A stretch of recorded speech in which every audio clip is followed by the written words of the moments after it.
en parler avec notre chroniqueuse cinéma, mesdames et messieurs, Marie-Renée Duguay.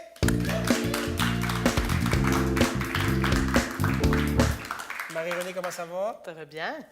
Toujours plaisir de te voir. De quoi nous parles-tu aujourd'hui? Tudor, Nicole, de Stéphane Lafleur.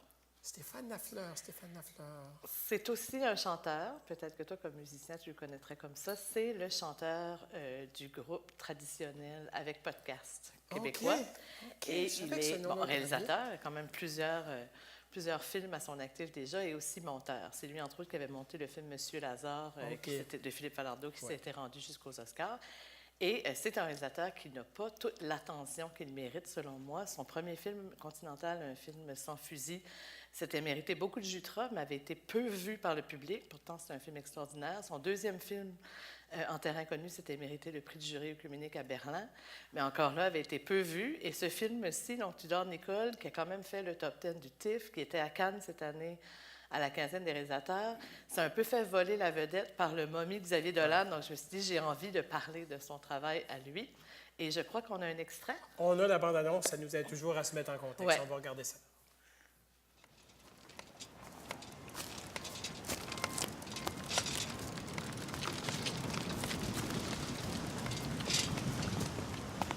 Ça va ou non?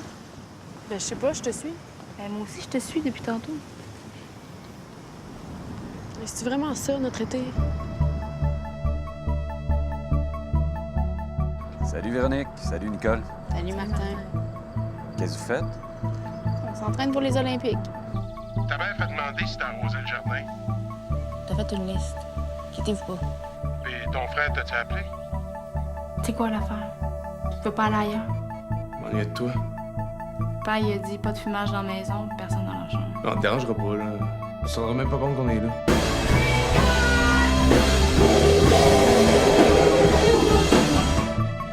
Es-tu malade? En fait, je dors pas super bien. Parce que son chum l'avait sacré. Chum t'a laissé à ton bar. Non. Après-balle. Tu sais, Nicole, je veux juste que tu saches que moi, je suis pas pressé. Fais tes affaires, va où tu veux. Je vais t'attendre. Tu sais, Martin, je veux pas que tu penses que... Hey, c'est correct, Nicole. On est assez vieux pour pas se compter des menteries.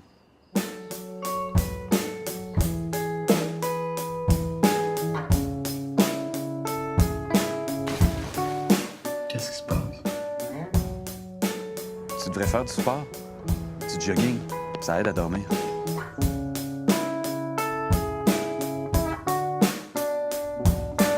Tu vas m'haïr. Mais non. Marche pas tout de même. C'est toujours le même, ton frère. Je dirais que c'est pas mal de famille. C'est un peu comme des volcans. Quand ça chauffe trop puis qu'il y a trop de pression, ben, ça finit par sortir. Pourquoi voler la bicyclette? On vole pas le bicycle, madame, c'est à moi. On en fait la police. Je vous dis que c'est à moi, le bicycle. Madame, tu me déconcentres, là. Donc, Tudor, Nicole. Oui. Qu'est-ce qui t'a touché dans ce film-là? Qu'est-ce qui t'est venu te chercher? Moi, j'aime tout l'univers, en fait, de Stéphane Lafleur. C'est vraiment un réalisateur que je suis depuis ses débuts. Et je trouve que sous les apparences de petites comédies simples, il y a toujours quelque chose de beaucoup plus profond qui se cache. Et ça, c'est vraiment une étude, pour moi, d'une jeunesse qui est en désarroi. Donc, c'est un âge qui a été très peu exploré au cinéma. Donc, on parle beaucoup d'adolescence, on parle beaucoup du monde adulte. Mais là, on a de plus en plus des gens qui restent adolescents longtemps. Et aujourd'hui, sortir des études, ça ne te mène pas à une carrière. Donc là, on a une fille de 22 ans qui n'a aucune idée de ce qu'elle veut faire de sa vie et qui a tout le poids de son incertitude sur les épaules. Et en fait, l'histoire, bon, c'est Nicole, qui a 22 ans, qui pense qu'elle va se la couler douce pendant l'été avec sa meilleure amie, alors qu'elle peut profiter de la maison familiale, puis ses parents sont au chalet. Et son grand frère a un peu le même plan, mais lui débarque avec son band pour enregistrer son démo, et finalement, ça va contrecarrer tous ses plans. Et là, il y a la canicule qui s'installe, tout dérape avec sa meilleure amie, ses projets ne fonctionnent pas, sa job ne marche pas, et la pression monte, et elle ne dort plus. Donc, mais finalement, c'est sous des allures de petits films un peu drôles, on va gratter quelque chose, un malaise qui est beaucoup plus profond que ça. Et pour moi, Stéphane Lafleur, c'est vraiment un humaniste, et c'est quelqu'un qui fait des films sur souvent la banalité du quotidien, mais en même temps avec un regard très tendre sur ses personnages. Et il y a des dialogues savoureux, moi je trouve ça. Moi je ris beaucoup dans les films de Stéphane Lafleur. Je le trouve peut-être plus drôle que la majorité des gens, mais moi je trouve que ces dialogues sont absolument, toutes ces répliques sont absolument savoureuses. Et puis il prend son temps, hein? Ah oui, oui. C'est vraiment un univers. C'est vraiment quelqu'un qui a une signature. C'est pas quelqu'un qui réalise les scénarios de quelqu'un d'autre, il scénarise, il réalise lui-même. Et il y a une signature visuelle aussi. Là, il a travaillé avec Sarah Michara et c'est tourné en 35 mm. Donc déjà là, c'est tout un travail aujourd'hui de tourner en 35 pour ensuite le passer au numérique. Et ça donne, je trouve, quand même parce que ça se passe en banlieue, dans un univers où il n'y a rien d'extraordinaire. Tout est très ordinaire. Mais ça donne une espèce de regard plus tendre, plus doux, plus poétique sur cette banlieue-là où finalement beaucoup, beaucoup de gens vivent. Oui. Oui, puis tu as raison, c'est un univers qu'on n'explore pas souvent. C'est la première génération où vivre chez tes parents à 22 ans, c'est même concevable. Mes parents, ça n'aurait jamais été une question de vivre chez ses parents. Donc, c'est une notion qui, je pense, c'est intéressant d'explorer. Moi, ce qui m'a frappé, c'est que c'est un musicien et un monteur, en plus d'être un réalisateur. C'est un film où il y a excessivement de musique, où la musique prend la place. Puis je me suis posé la question aussi, si le fait d'être monteur et réalisateur, si ça a un impact, d'après toi, ça joue-toi un rôle dans le résultat du film? C'est pas lui qui monte ses propres films, mais je pense que c'est quelqu'un qui réfléchit beaucoup. Donc, c'est vraiment pour moi quand même quelqu'un qui se donne le temps de faire des films. Ils ne sont pas des films à chaque année, il ne fait jamais de films commerciaux. Donc, il pense beaucoup le visuel de ses films et je pense qu'il passe beaucoup de temps aussi au montage, même s'il ne les monte pas lui-même. Quand tu es monteur, tu es conscient à quel point le montage dans un film, c'est ça qui fait le film. Tu tournes pour faire plaisir au monteur aussi. Tu sais.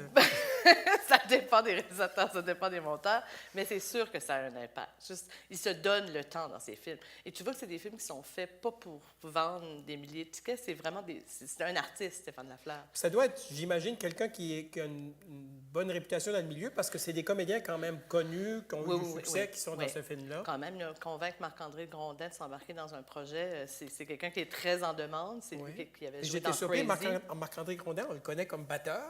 Il est guitariste dans le film, je ne comprends pas. C'est Francis Lahaye qui a convaincu de prendre le rôle de batteur plutôt. Okay. Mais, est-ce que c'est un film qui a eu du succès en salle? C'est un film qui a eu un succès beaucoup plus critique. En salle, il y a très peu de films québécois, de toute façon, qui ont des grands succès de box-office. Celui-là, comme bien d'autres, a passé un peu dans le beurre, mais il y a eu un très, très beau succès d'estime. Malheureusement, on n'a pas parlé beaucoup. Tu vois, il fait le top 10 du TIFF cette année, parmi les 10 meilleurs films canadiens. Il a fait récemment le top 10 des meilleurs films du chroniqueur de la presse. Donc, moi, je vois des choses passer, mais ça reste un peu dans l'univers des critiques, donc des gens qui sont déjà versés un peu dans le cinéma. Donc, c'est pour ça que j'avais envie d'en parler aujourd'hui, comme un de mes coups de cœur de 2014. Pour qu'il continue à faire des films. Je pense qu'il présente des univers vraiment d'intérêt. Oui, puis quand même, il y a un beau succès à l'international, comme beaucoup de films québécois, encore là, canadiens. Ils tournent très bien à l'international, ont de très bonnes critiques, mais malheureusement, ici, on n'arrive pas à convaincre les gens à s'y intéresser. Et comme d'habitude, quand tu nous présentes des films, j'aime beaucoup que tu trouves un correspondant quelque part dans l'œuvre acadienne. Un peu de « si vous avez aimé ça, vous aimerez peut-être ceci », un peu comme Amazon.com nous fait. Qu'est-ce que tu as imaginé qui était un film qui aurait une correspondance avec celui-là dans l'œuvre acadienne? Le film de Pierre S. Blanchard, Catherine Noël et John Jerome, Jimmy. C'est un court-métrage de 9 minutes qui avait été créé, pas en 2014, mais en 2013, dans le cadre d'Objectifs obliques, donc pendant le FICFA, et qui avait été sélectionné, c'est rendu à Cannes au marché l'an dernier, donc il avait participé à Not Short on Talent au Festival de Cannes, et c'est un film qui raconte essentiellement l'histoire de quelqu'un qui s'ennuie tellement dans son quotidien qu'il se réfugie ou se sauve dans un monde imaginaire. Et ça m'a fait penser un peu à cet univers de Stéphane Lafleur. Écoute, le film Tudor Nicole est disponible chez si vous avez encore un magasin vidéo, il est probablement là. Et sinon, il est disponible en ligne chez iTunes. Et le film Jimmy aussi, on peut le trouver en ligne? Sur Vimeo, oui. À partir du mois en février, il devait être disponible là, sur Vimeo. Donc, s'il ne l'est pas tout de suite, bien, vérifiez dans quelques semaines, il devrait être là. Excellent. Mais Marie-Renée, merci encore une fois. On se retrouve dans quelques semaines. Mesdames et messieurs, Marie-Renée Duguay.